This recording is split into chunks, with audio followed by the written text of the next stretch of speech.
Hello, welcome everyone. My name is Dennis Cohn, and I'm happy to welcome you to today's input talk by Irene Schumm and Ulrich, Krieger, who's sitting in the audience right now, which is entitled Finding, Accessing, and Reusing Research Data, the University of Mannheim Research Data Center and BERD at NFDI. For those of you who are tuning in for the first time today, the Social Science Data Lab is an event series here at the Mannheim Center for European Social Research, where we provide a platform for researchers to present tools and methods for the collection, management, analysis, and visualization of data in the social sciences. To briefly introduce our two speakers today, Irene Schumm, who's standing next to me right here, is head of the Research Data Center Department at the Mannheim University Library. And Ulrich Krieger is coordinator for the BERD at NFDI consortium based at the Mannheim University Library. In the first part of today's talk, Irene will introduce the Research Data Center's core services. And then following this input, Uli will present and introduce the BERD at NFDI consortium. You are free to ask your questions after each block throughout the talk, so feel free to engage and ask your questions. As a disclaimer, as usual, we are recording this live stream with the intent of putting it up on our YouTube channel. We are recording today's talk in active speaker mode, which means that we will be recording audio from on-site attendees and remote attendees. And if remote attendees unmute themselves to ask a question and their camera is on, their video will be recorded as well. If you want to avoid having your voice and or video recorded, feel free to post your question in the Zoom chat, in which case we will read them out for you. With that being said, Irene, Uli, we're so glad to have you here today, and the floor is yours. Thank you very much, Dennis, and thank you for inviting us. So we are talking today about both the services of the Research Data Center and the services of the NFDI consortium BERD at NFDI. And this talk is somewhat different to the talk you've already had this semester, because it's more about infrastructure that should support you during research and not so much about research we are doing or methods we are applying. So this is somewhat different, but still I think many of the things that we offer that might be helpful for you. All right.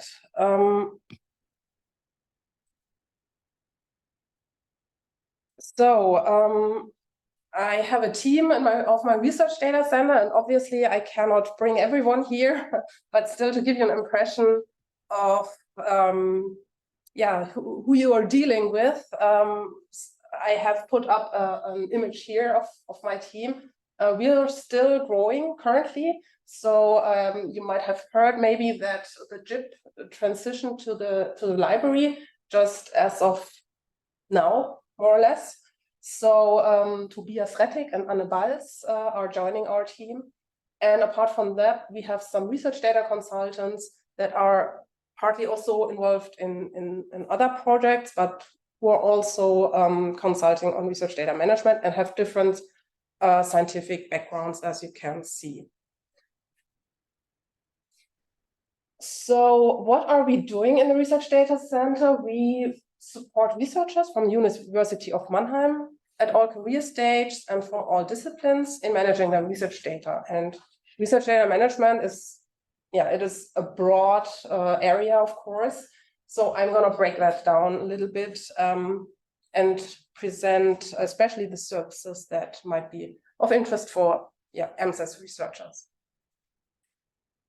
So I've organized it along the research data cycle that you can see often nowadays.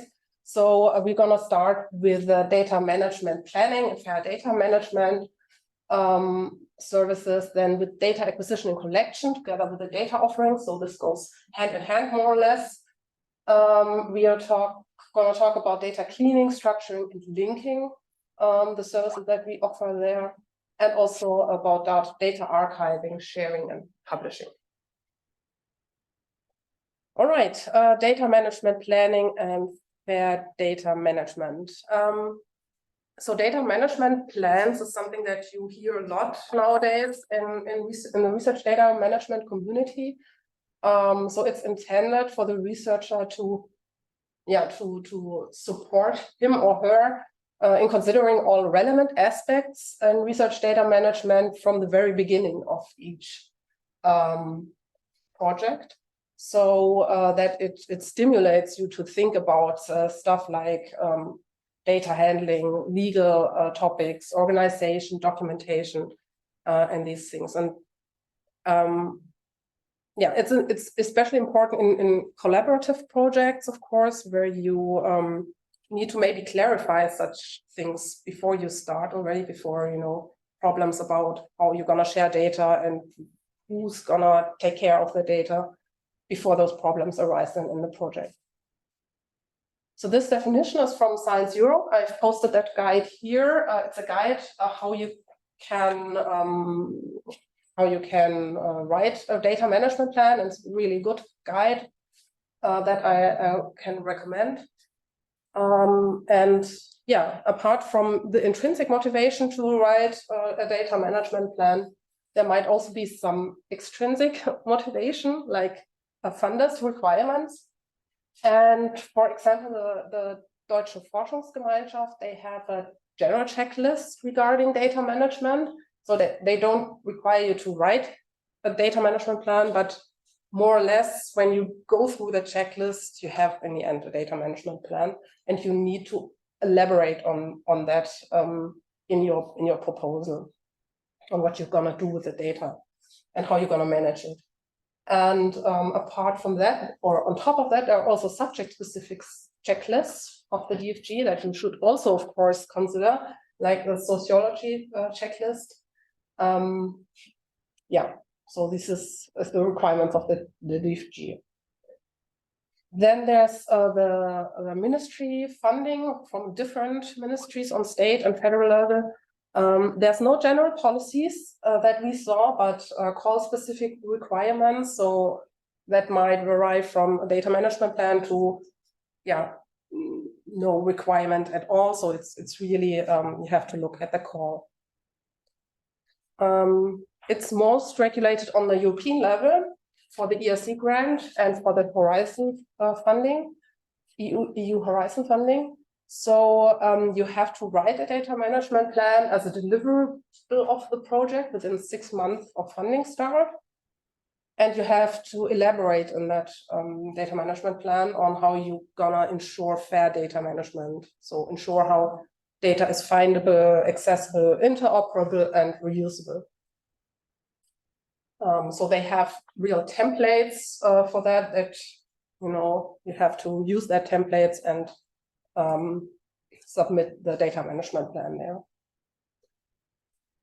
All right, and apart from that, there are typical topics that mostly any data management plan covers or should cover, like the administrative information about the project, maybe also an abstract, of course, the PIs, the data description, what type, format, volume, and so on the data has, how it's been collected, whether it's, you know, a primary data collection or secondary use of data, how you're going to document it and ensure data quality, what legal or ethical issues arise and how they are solved, how you're going to and where you're going to store and back up the data. IT security should be tackled there.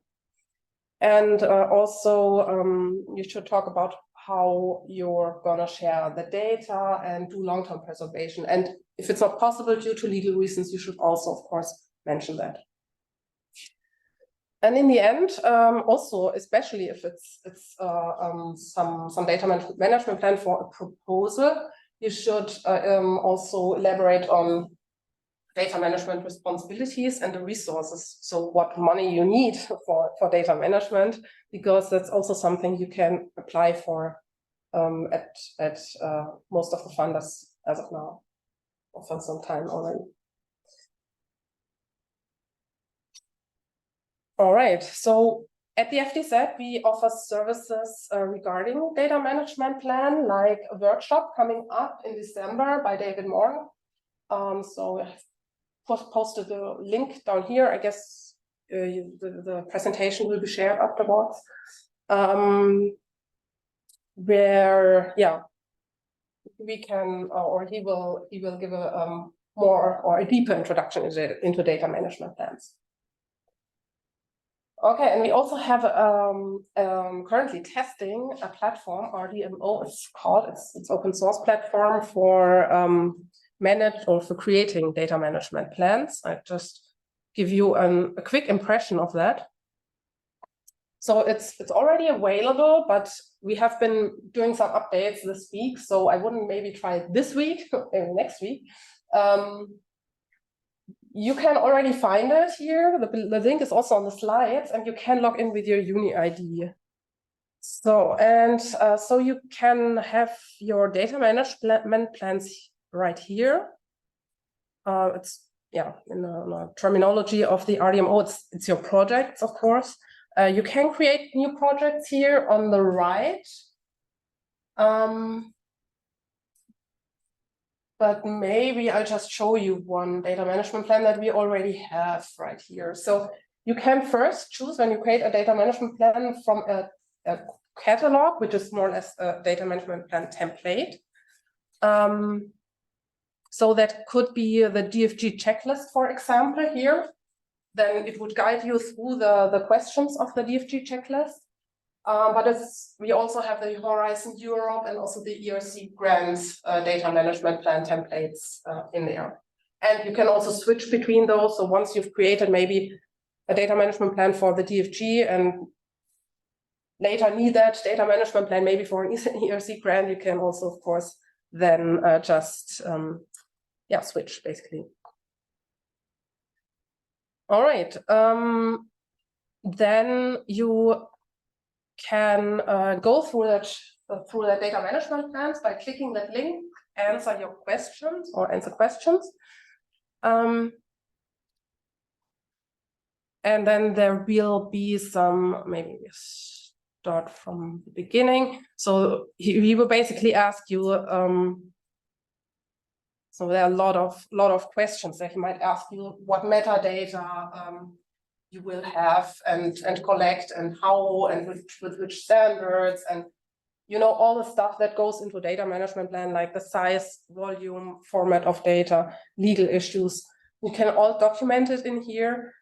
And that's also the plan that we are working towards, is that you can also reuse all that stuff, for example, for reports that you can give to the data protection team, for example, about the project.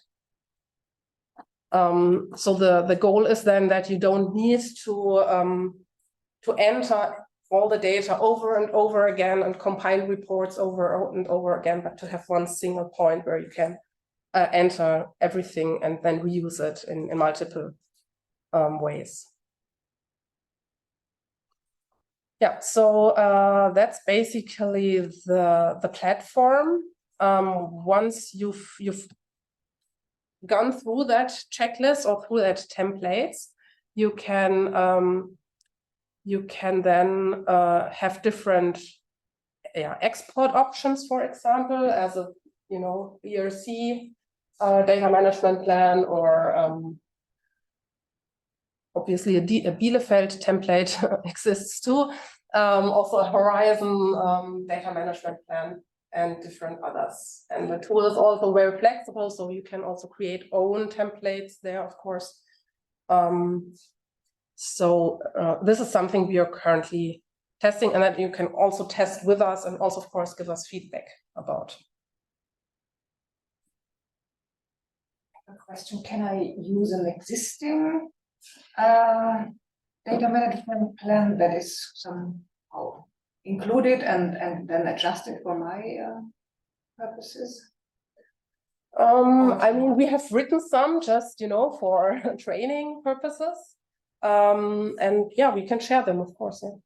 Yeah. It's not a feature you want to implement, so that, for example, if somebody has to write a data management plan, one can look up what exists and see, is it similar to what I have to do, and can I then use that one and yeah.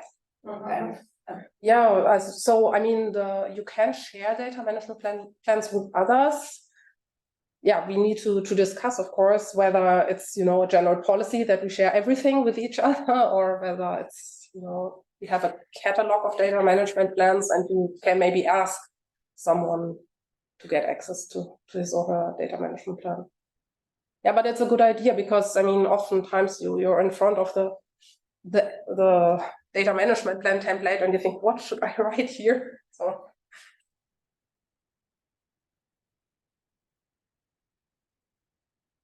Okay, so this is the data management planning service. I don't know whether there are any other questions right now. I don't see any in the chat.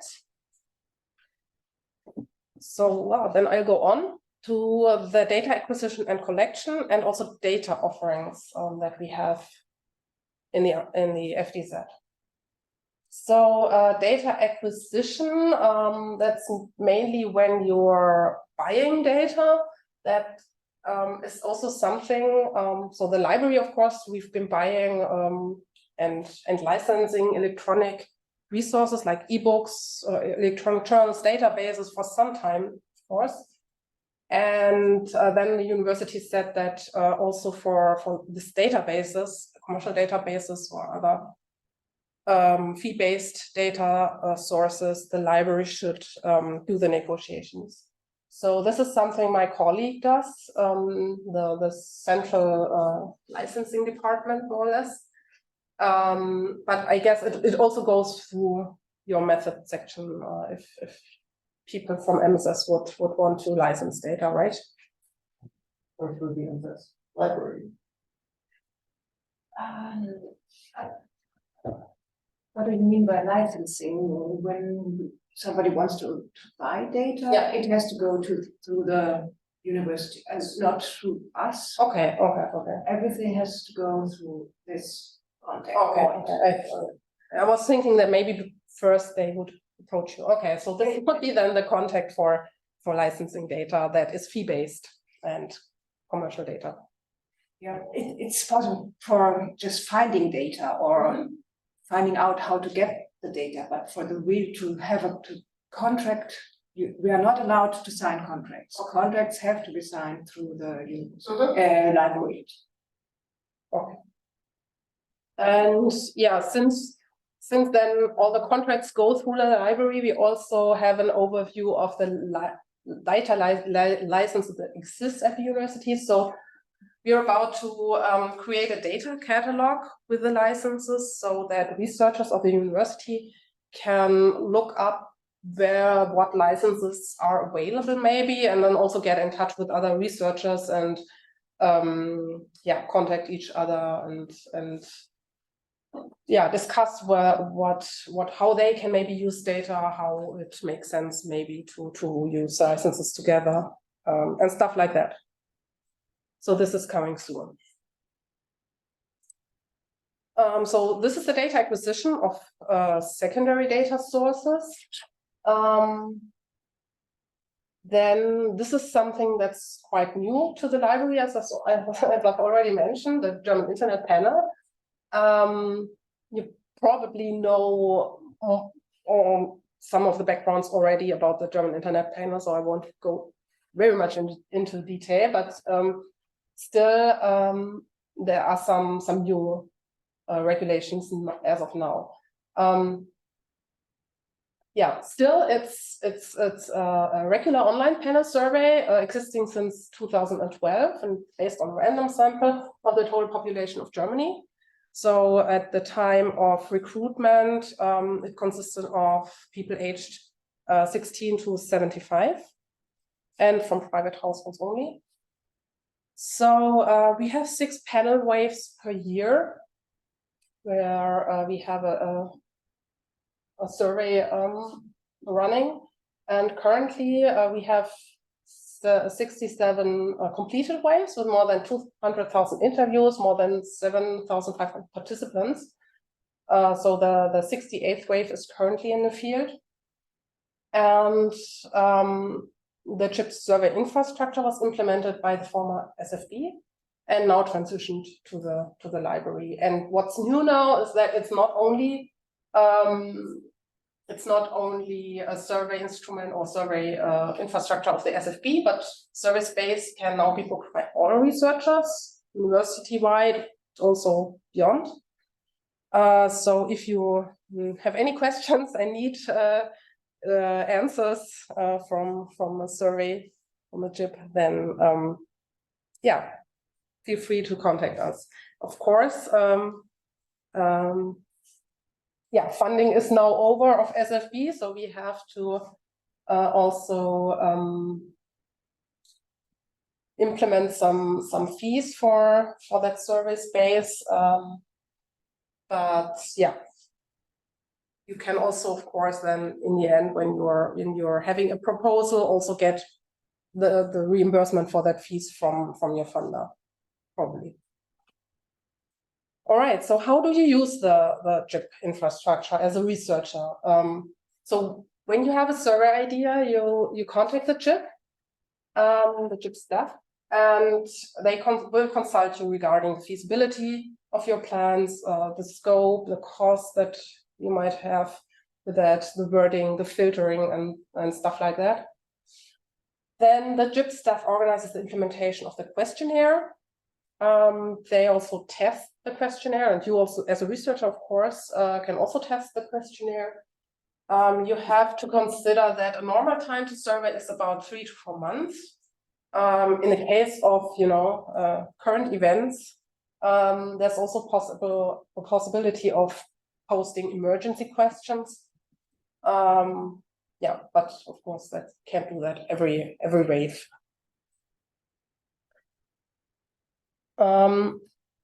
Once the survey's in the field, it's about 20 minutes long in maximum, and a modular design.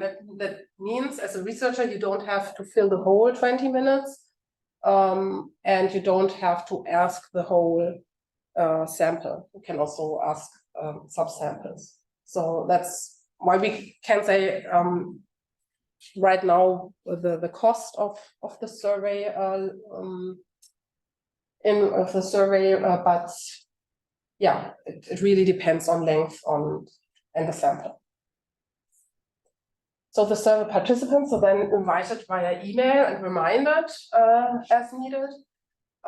We have an email and telephone hotline for support, and the participants also receive incentives. So so far it was 5 euros per survey, and as of now, with a modular design, which is new, we plan with 25 cents per minute. So if they are there for the whole 20 minutes, they get at maximum also 5 euros in the end. All right.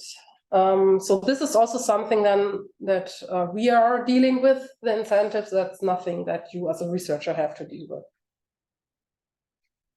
Then after the survey, the JIP team receives the data, does some data processing and documentation. After about 1 month, the researcher will receive the data, and the JIP team also creates reports for the participants with some interesting findings, to keep them connected to the JIP. And after 6 months, the data then will be published in the GESIS data archive. And also the documentation is published in the paneldata.org website. Yes. Clarification, does that mean that there's only the whole questionnaire is available, or there are no standard questions or things you ask each wave, or so it's researchers can fill all the whole questionnaire? There are some basic questions, so core questions that they're gonna ask regularly, and this is, I think, outside of the 20 minutes. Oh no, I think it's. I have to check actually. Can I also ask? Maybe Uli, he's coming from JIP, so he can maybe also get. I was. It's pretty much the whole of the November wave used to be the core questionnaire. So sociodemographics. There are I don't know if the current team will keep this up or will split that So more the plan span it out over the whole. So there is yeah, so some part of the questions is as you probably thought is reserved for those questions that pretty much everyone needs: household composition, income, and that stuff. Yeah. My question would be, could you elaborate a little bit on the fee structure for using survey space? So is this charged per item, per response time?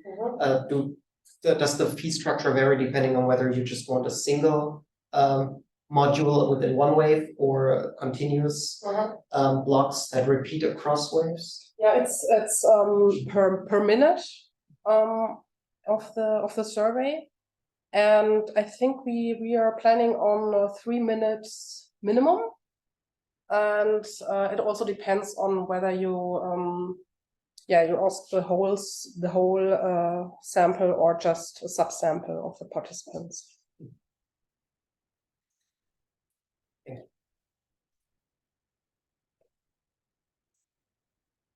All right, I think there's also something in the chat. I don't know whether it's related to. Yes, so to be clarified, that one of the 6 waves per year, usually the September wave, was reserved for the core, and that going forward they will most likely spread it into something like 3 to 4 minutes per wave going forward.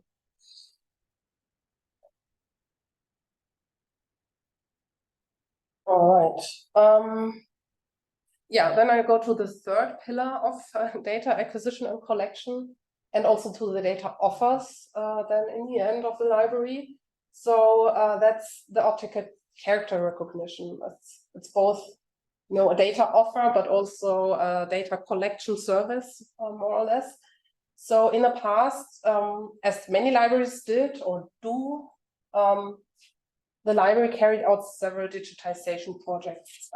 And of course, we digitize print books, and on the other hand, we also do an automated text recognition so that people can search those digitized images for text. Many libraries have done that in quick and dirty way with some standard tools, and which was fine just for searching. But in the past, researchers have approached us and said we need a better data quality, not just out of the box optical character recognition, but really good quality because we want to analyze the data. And this is why we've had several projects in the past about this.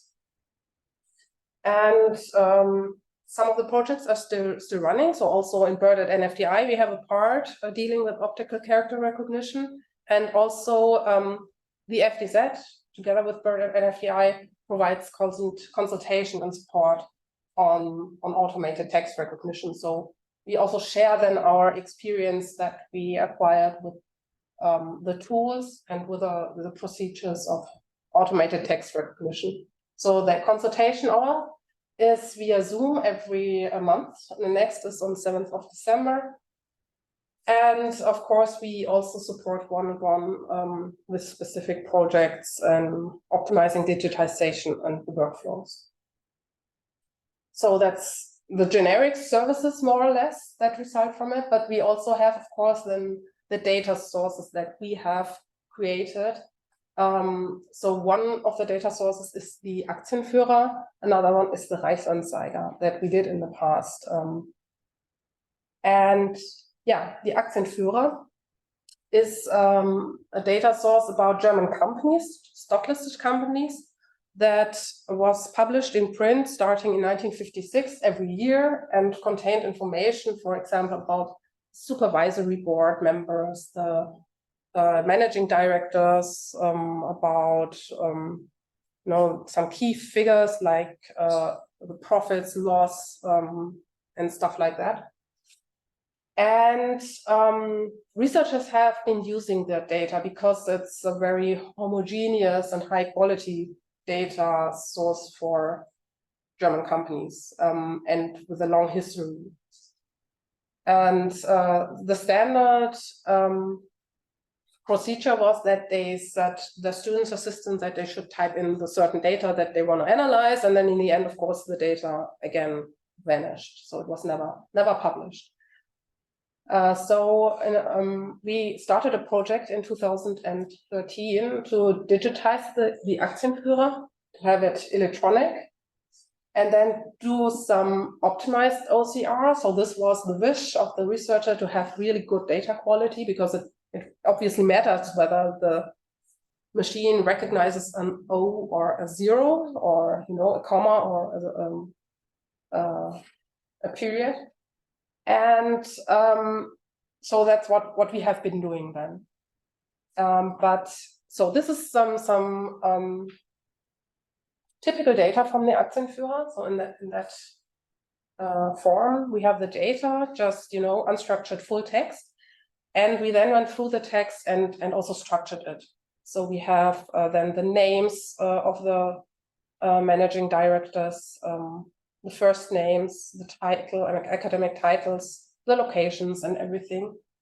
And we put everything in a database, and also made a web front end where researchers then can search, but also export all the data in structured tabular format. So we have now many users of the database, and also some external users. So we had, for example, research projects who which analyzed, the fraction of female board of director members over the time. So that's something that can be done very easily now with the database. All right, another data source that we have is the so-called Reichsanzeiger, which is official, or was the official journal of the Prussian government, so the Preußische Reichs- und Staatsanzeiger at first, and then the Deutsche Reichsanzeiger. So it was a journal intended from the government, of course, to do some positive reporting about the government, but also to for the proclamation of new laws and regulations. So it's also the predecessor of the Bundesanzeiger in that sense. They have public announcement there, losses during the First World War, and also historical commercial registers. So they have to publish there when new companies in Germany were founded, and also when they went into bankruptcy. So that's actually where the first research project was about. It was about looking at bankruptcies of firms that were owned by Jews. And that's how, the Reichsanzeiger came into the library more or less as a project. And it's still going on. So we are still improving the full text with optical character recognition. It's still not perfect, because obviously you have also the Fraktur, Schrift and font style. So the old font style, and also many tables, which is also a problem for OCR when it's too messy. So this is really a huge data set that is also very valuable for research in historical dimensions. All right, then we go on to, if there are not any other questions right now. Actually, going back to one of the previous points about not OCR, but acquisition in general. You mentioned that for commercial or proprietary data, there is an option to set up contracts through this contact point in the library. What's the general, or is there a general rule on fee coverage for these proprietary data? Is this by default, does the funding need to come from the applicant, or are there certain data that the library considers of general interest that would then be bought from central university funds? Normally it comes from the researcher. Of course, I mean, if there's a data source that's really the must-have data source for the university, I guess if there's some consens in a faculty or something like that, then might also be possible to apply for central funding, or to organize also central funding. Thank you.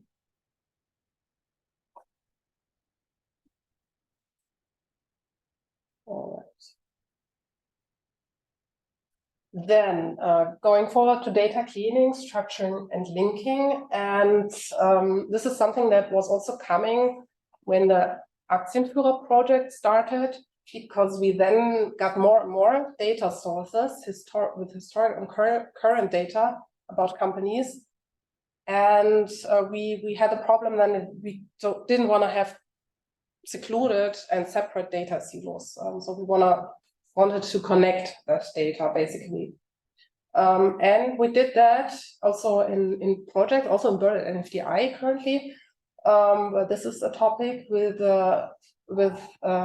company knowledge graphs or company data knowledge graphs using the wiki-based software. So I mean, currently in the database, the company names, for example, they are just meaningless strings, more or less. Also the people and the places related to the companies. And with the knowledge graph, we have the opportunity to model them as unique and identifiable entities that have certain properties.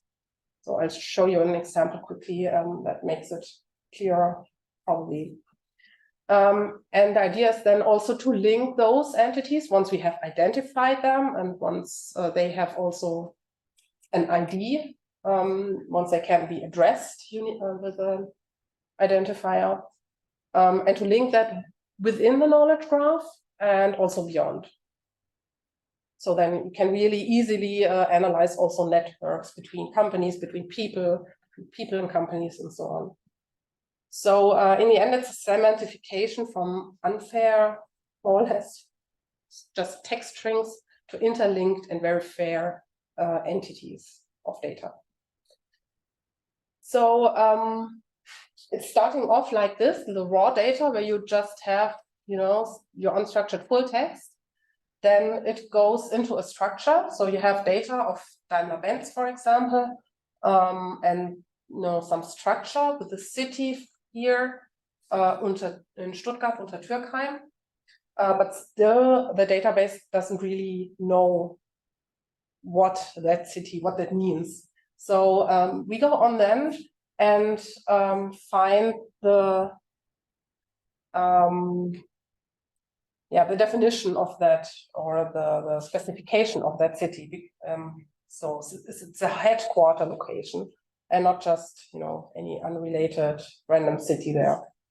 And it's also interlinked then to other knowledge graphs, for example, Wikidata, where they also have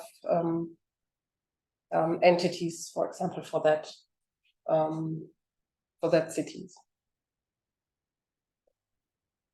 And what's the profit then of having a data in a knowledge graph? You can have with a wiki-based knowledge graph a Sparklet endpoint for querying the data out of it and creating visualizations. So something like, give me the headquarters and visualize the headquarters of German companies of a given year can be done very easily with that kind of data structure. So that would be, for example, such a visualization of machine industry companies in, I don't know, 1940 something, where you can see, okay, the hotspots of machine industry are here and there. So that's something that can be done. You can link to and from other knowledge graphs, and you can also enrich tabular data using knowledge graphs. So consider you have a table with data, for example, about companies, just the company names. Then you can look up that company names in a knowledge graph, and when you have other properties that also describe the company, you can really identify them and then also here connect them with the other knowledge graphs and retrieve data from the other knowledge graphs and enrich your table. So this is, I think, then a very useful thing if you want to do data matching and data enrichment. All right. As I said, we are currently involved in several knowledge graph projects, so we can also support you in creating your own knowledge graph. And we also have upcoming in December a talk by Renat Gabrov on knowledge graphs for research.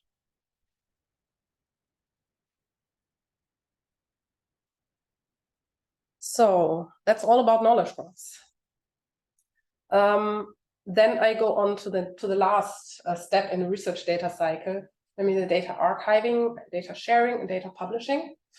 And yeah, I mean, as a social science researcher, you're probably used to GESIS, and this is the go-to data archiving and sharing institution, of course, as a social science researcher. But I also want, of course, to mention that we have a institutional repository for archiving and or sharing data. It's called MyData. And it's somewhat similar to the GESIS basic archiving service. So we have a data description there with metadata using a common metadata standard data site. So this is and DARA, which is basically also coming from GESIS. We get also a digital object identifier for the data sets there. They're also registered through GESIS.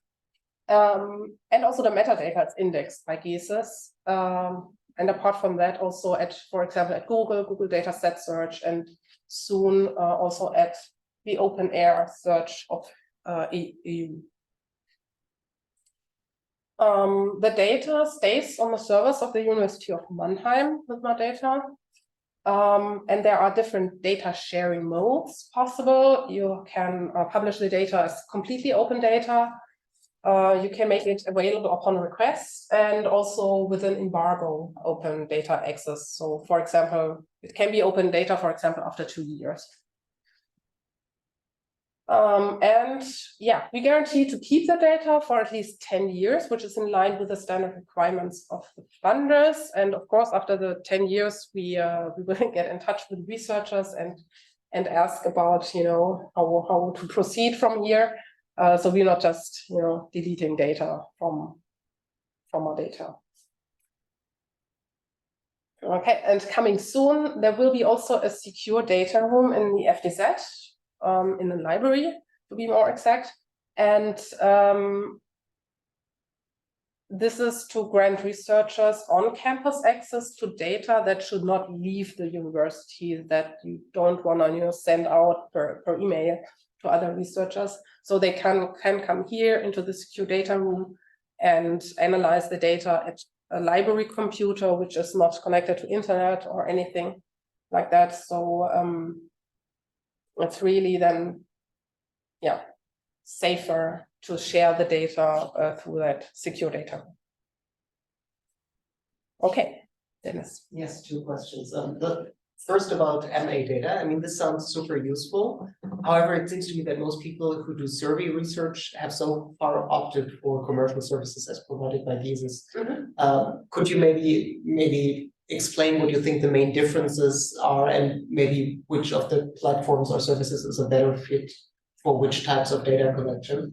And then a second question about the secure data room. Will this only grant access to data that have been produced at the University of Mannheim, or will researchers also be able to use external secure data as currently offered, let's say, as the socioeconomic panel of Research Data Center or in the GESIS secure data room? Yeah, maybe the first question first. Yeah, I mean, it's an additional option with MyData. I think as a researcher in social science, it makes sense, of course, to go to the well-known institution of the social science and the well-known archive. However, there are some researchers who somewhat care about the data staying within the university. So, you know, it's just yeah, just no additional option for that demand, more or less. Yeah, the secure data room. So we've had that in the past, that a student was writing her master thesis with data from the statistical offices, and we also got a contract with the statistical offices that she could analyze it within the library. We didn't have the secure data room then, but yeah, I mean, it depends on the contract. Yeah. Sure. So that means if there's demand for certain contracts to be made, then Yeah, this goes hand in hand with the data acquisition. perfect. Yeah. Thank you.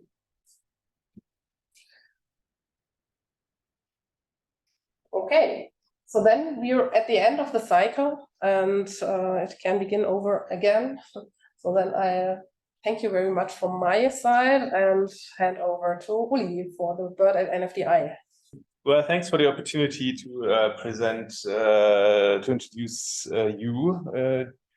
the audience in this room and online to our consortium BERD at NFDI, place for big data enhancing research in business, economics, and related fields. And related fields is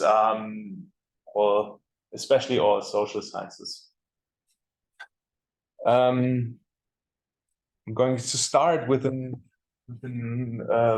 overview over the NFDI. And as I mentioned earlier, we could talk about the NFDI, we can go on about that forever. And I try to keep it as brief and concise as possible to just give you the general idea. Some of you have heard about the NFDI. This is the National Research Data Infrastructure. And the National Research Data Infrastructure now has a vision. That's the vision of the NFDI. Data as a common good for excellent research organized by science in Germany. So the NFDI is a new funding scheme where the federal state and the Federal Republic and the federal states joined forces to enhance the research data infrastructure in Germany. Because a couple of years ago, they realized that Germany, or they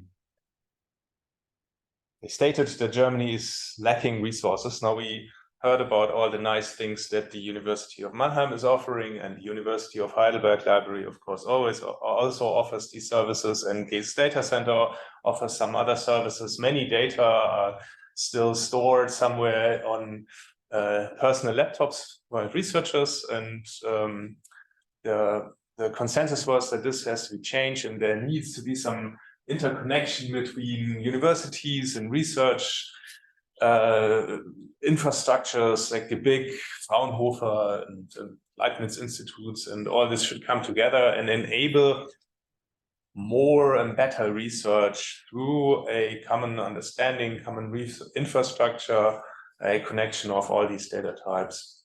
That's where the NFDI comes into play, and that's where it is funded. It is a totally new funding scheme, and we're making it up as we go along. And this is the reason why I often hear from people, so what has the NFDI ever done for us? So there's a researcher here sitting at the MCDS and things like, okay, this is big words, and what does it do for us? And it is always the trade-off that if you go with established structures, if the money would have been funneled into, say, the Fraunhofer Society or Leibniz institutes, then you can't build something new and ambitious like the NFDI. But if you want to build something ambitious as the NFDI, then you have new infrastructure, and you have to build new schemes and develop new types of funding, and this all takes time.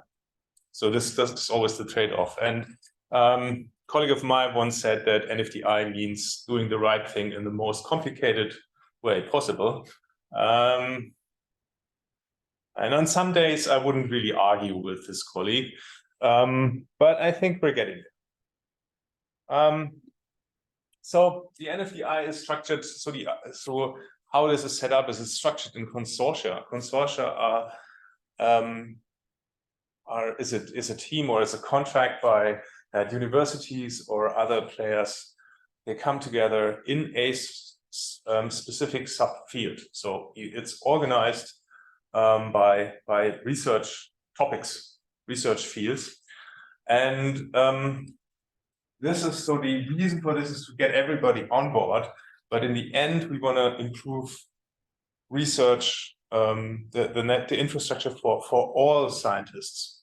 So there's even fields missing, like law isn't in there, and but we we want to improve the infrastructure for everyone, for all the researchers in Germany and general public. So there's 26 consortia, and some of them are in engineering and life sciences, and we have the social sciences here. And I'd say if you want to watch out or follow, if you want to follow some of those, I'd recommend for this audience, take a look at NFDI for data science. They're somehow here in engineering science, but I don't really understand why, because they're this is pretty much a meta consortium that's doing all kinds of interesting data sciencey things. And NFDI for computer science, NFDI XCS. We also have to come up with these acronyms. Also takes time, I guess. And then, of course, is Consort SWD. This is the consortium that is based on the Rat für Sozial- und Wirtschaftsdaten. And this is where all the research data centers in Germany are teamed up, as you know, as we all know. And they form the consortium within the NFDI to create new and interesting services. And then there's us. And we are having a focus on business and economics. And but as I said, we're also covering other fields. The division of labor between Consort SVD and BERD is that Consort is doing structured data and BERD is doing unstructured data. So in a nutshell, that's what it boils down to. But there is quite some overlap between all these topics. Also, just came from a conference at NFDI for data science, and I thought they're also doing similar things. That's a common theme in the NFDI. As we bring things together, we see people from different angles coming to the same solutions, or they have similar challenges. Like for us, it's always data protection, or how can we securely offer data to researchers. For our colleagues at the Text Plus, it's about literature. It's always proprietary information. That if a book is published recently, how can you share text data without violating any terms of services? So, but there's I mean, this just to get the idea that it's very similar, and often you in the strangest fields you find similarities and overlaps. So the NFDI, that's quite a beast, and it's very complicated. It's and this is due to the reason how this is set up. It's funded, as I said, it's funded by Bund and Länder, so they reach an agreement, so there's 17 important stakeholders and many others. And the way they did this is they formed an association, as we Germans do. And then this, the NFDI, the association is based at the KIT in Karlsruhe. This is where they organize all these activities. Members of this association are there's only non-natural members, like University of Mannheim is a member of the NFDI. And then the NFDI has all sorts of things like you have here. It has a Senate and a curatorium, a directorate, a members assembly, and it's a mixture of top-down and bottom-up approaches, and there's lots of people involved and many sessions, everything going on. What is more interesting maybe to the researchers is also we have these cross-cutting topics sections. They are much like scientific associations in a way, and there are 5 at the moment. Those are topics that are of relevance to many consortia. So if the idea is that if many consortia, for example, take training and education, pretty much every consortium has training and education activities. So there's overlap and there's common interests in this topic. So there is this section, and that here important decisions or collaborations are formed. And everybody can join. It's like you, me, everyone can join these sections. and why would one join these sections? Because there's a lot of intelligent people, and I said it's quite complicated, and the NFDI is a beast, and you say, do I have more time for another association? But it's also a venue for very stimulating and interesting debate. And I mean this in a sincere way. This is there's really good things coming out of that. It's bottom up, so it's everybody needs to get involved. But so that's an invitation. So if one wants, you can check those sections out, and you can reach out to people and join the discussion. The 27th consortium is based for NFDI. Now we have a consortium that is not a consortium, but a consortium-like, so that develops basic services for the NFDI. Most notably, right now they're working on a interoperable signing or identification services for all of German science foundations. I thought this problem was solved with this shibboleth login, but obviously some of the big research associations like Fraunhofer and Helmholtz, they're not part of the system. So it's a fragmented landscape, as we do again in Germany. That's the NFDI. So in a nutshell, the NFDI is, I think, in its 4th year, and it is the conundrum is that it's funding long term. That the goal is to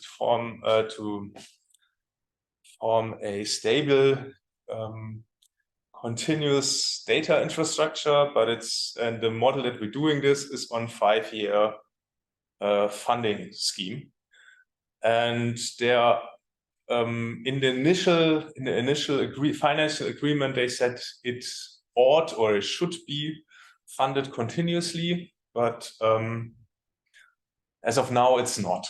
So which is there shall be a review in a couple of years of how this all holds up, how well it's functioning, and depending on that, we will see how this goes into the future.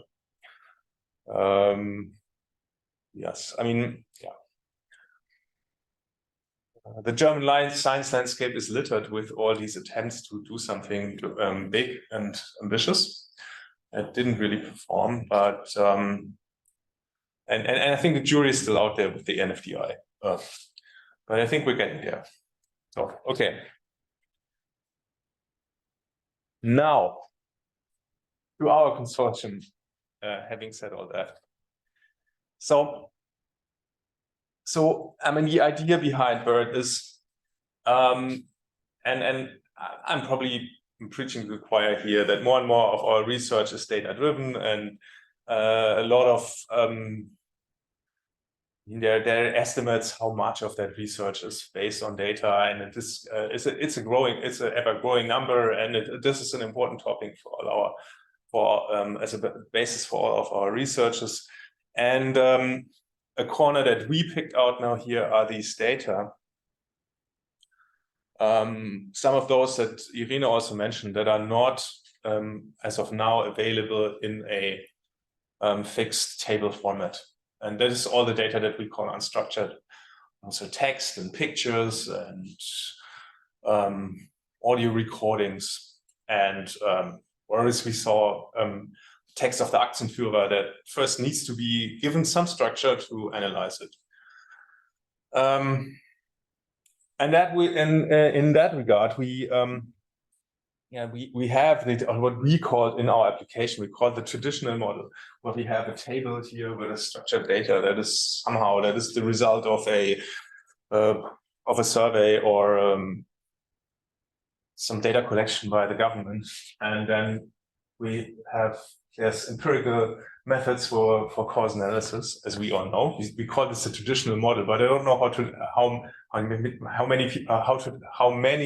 much of the research is still traditional. And of course, the MTDS is obviously on the forefront of developing new, and you all know, now we have these unstructured and non-studied data digital resources, all these found data or big data, as one calls that, or text, that we first need to structure. And when we structure that, data are obviously often so big that we can't do that by hand. So we need help by AI, machine learning algorithms to structure the data. And that is the idea behind BERD, is to focus on this part of that flow diagram and leave that to consort SVD, so to say, the data that is already structured.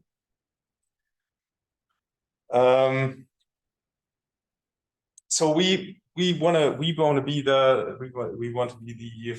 the entity that offers infrastructures and services for the integration of unstructured text, audio, video data into the research. And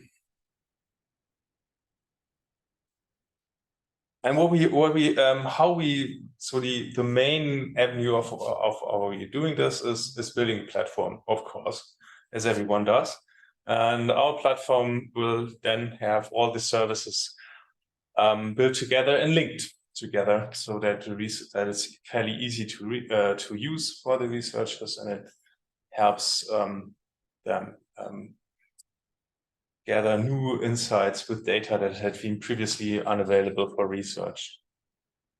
So there's a beta test right now of our platform, and I will go into detail what that is. So and I would invite everyone that wants to join that beta test.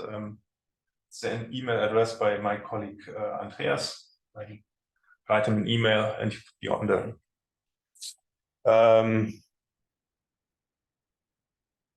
We want to go live with this platform in spring next year, with more services and make it available. So the downside of these talks right now is that I'm giving all these talks and say this will be cool in the future, and you can't access this right now. But it exists, so it can be joined in the test. Could you maybe explain what people can expect when signing up? Yes. Okay. And there will be examples on there. So an overview, what we will have on there is, so what we envision is there's a data portal where we can publish, disseminate, and share data. And I will show screenshots of that in a bit. Then there's an analytics portal, and this is right now one of these unique selling propositions, so to say, of the BERD platform, that we're documenting machine learning models that help structuring the data in the process, and that will be also on the platform, because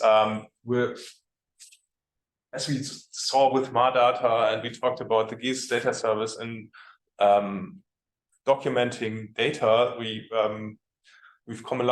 came a long way with that. So that's something that we all are working on. But these documenting the pre-processing methods, that's something where we see still there's a gap in the documentation process, and it obviously makes a huge difference how you structure, what kind of methods you use to structure the unstructured data prior to analyzing them. So if this is not documented, that makes the whole research unreproducible.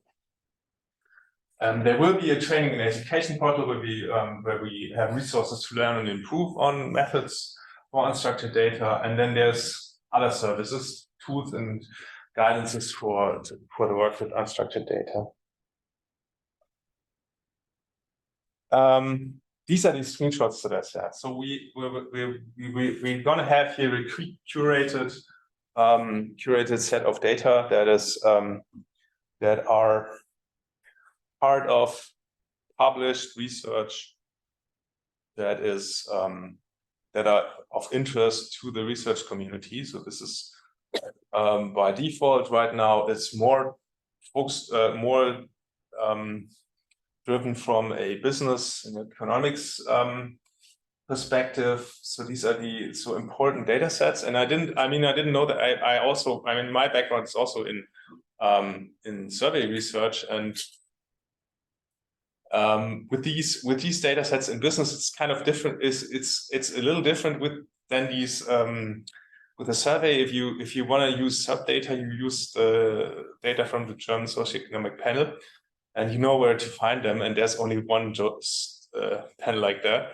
And with these, if you want to have a data set of Flickr data or some Amazon review data, there's obviously there's thousands of them. Everybody can collect some and harvest some, and but you want to curate the good ones, those that are actually used in the important cited publications. This is what we're going to have on our platform here, with a metadata description and so findable and accessible. And you can then get descriptions, data set, metadata. This is how this will look like. So that makes it findable and usable for researchers that are looking for data and answer their research questions on. But we're also going to link then methods, data sets, and publications.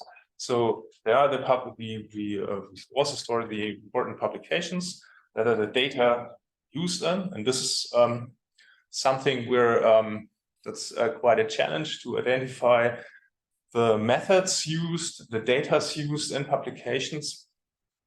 There's also other groups working on this, and I think this is the next step, that you can link publications, data sets, methods together. And what is not is something that's missing here. Then it's also training and suggestions for methods, so that if you say, I have this data set and this is important for my research question, then there's this link to, we can link, say, others use this method, or this is the state-of-the-art methods most people use to analyze data set. And something that's missing here, I don't know why, is then also to offer these training resources. I talked about training and education portal. We want to link those together, that when you're new, or when you're a young career researcher and you have this data set and you stumble into a field and you need some new tools and techniques, that you can also then find the right courses. Yep.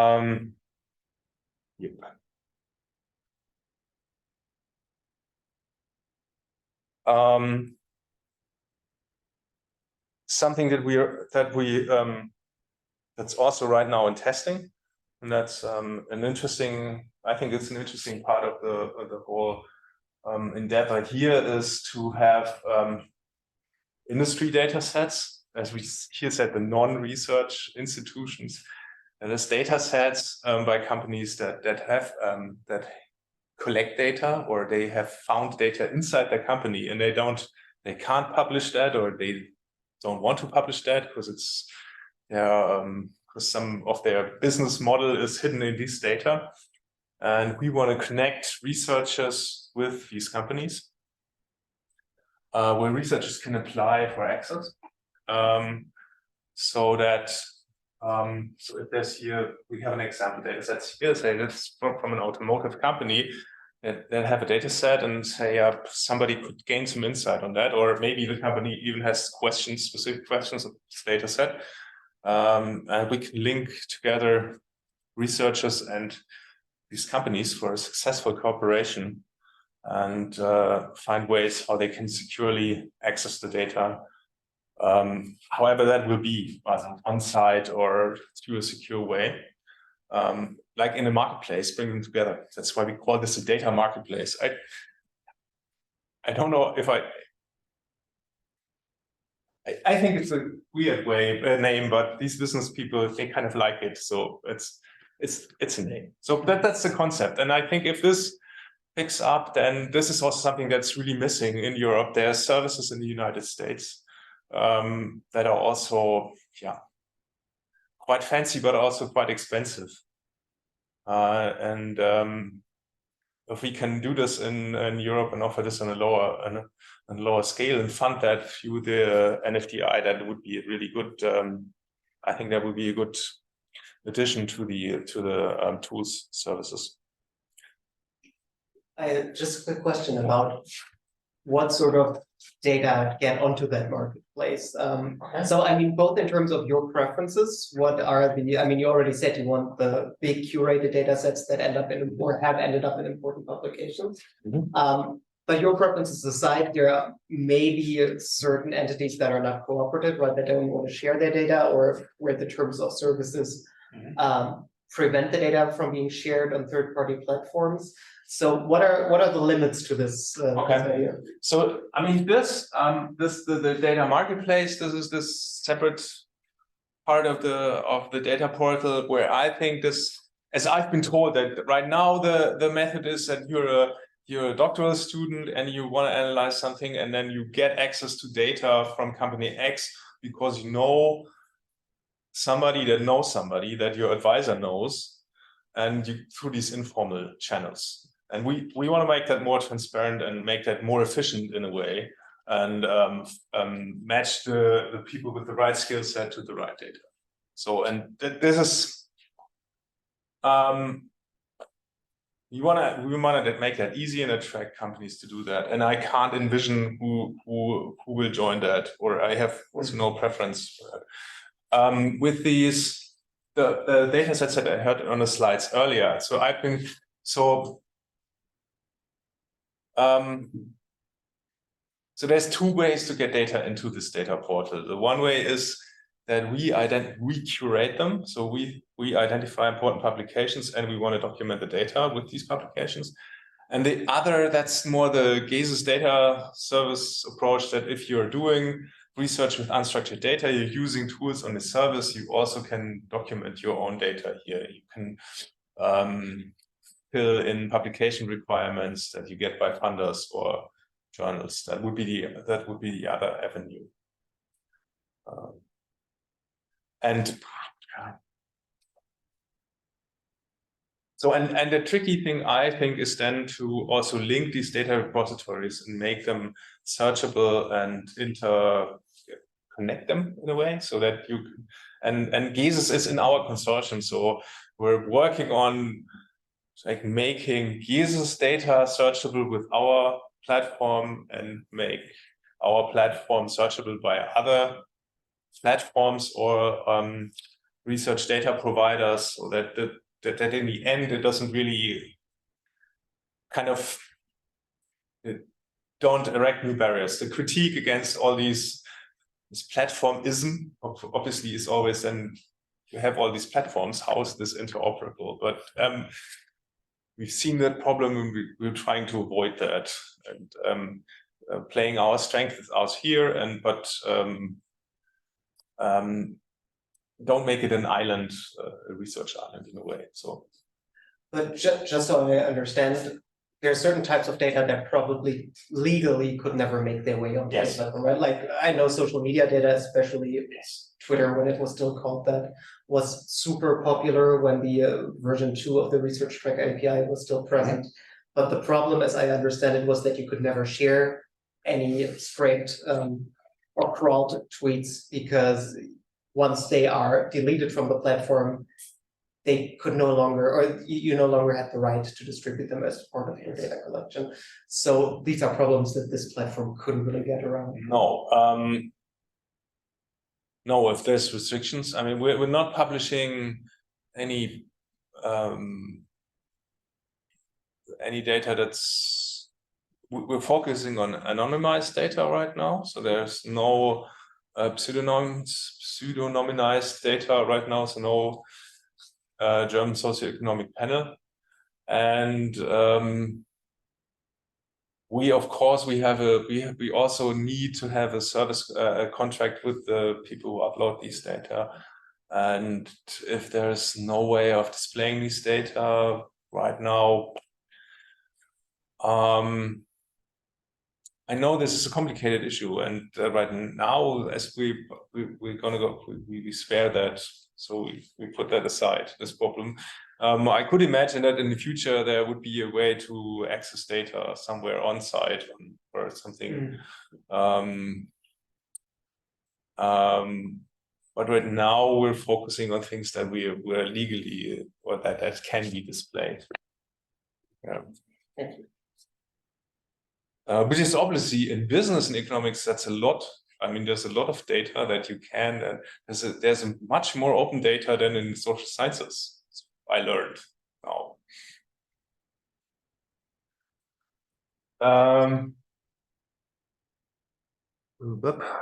We have here, that's another screenshot of that procedure. That's not, that's my last slide. Yes. Okay, so there's beta testing right now of the platform. What is online? But you have two parts of the platform that have a temporary home on our website. There's this training and education, and there's quite a lot happening there from the colleagues at the LMU in Munich that do the training and education team. They have very good services. So that's if the question would now be, so that's all nice and good to hear, but what can I see of what can I do now? You can join the beta test, but there's also these training and education activities with very good, there's good stuff happening out there. So like visiting programs and really good talks and in-person and self-paced learning modules on AI and all these tools you need for unstructured data research. And the other things is that we have tools and services like the OCR data that is now temporarily based at our homepage at BERD-NFDI.de, where you can access them. They will be integrated in the platform, but right now that is probably taking another 12 months. In an optimistic scenario, I guess. Because I mean, we want to have them. We want to have link that all together. But yeah, we're getting there. So keep an eye out for that. And yeah, that's our consortium. That's the state of the art of where we are right now. And I'm glad that I could share that with you. Thank you. Thank you.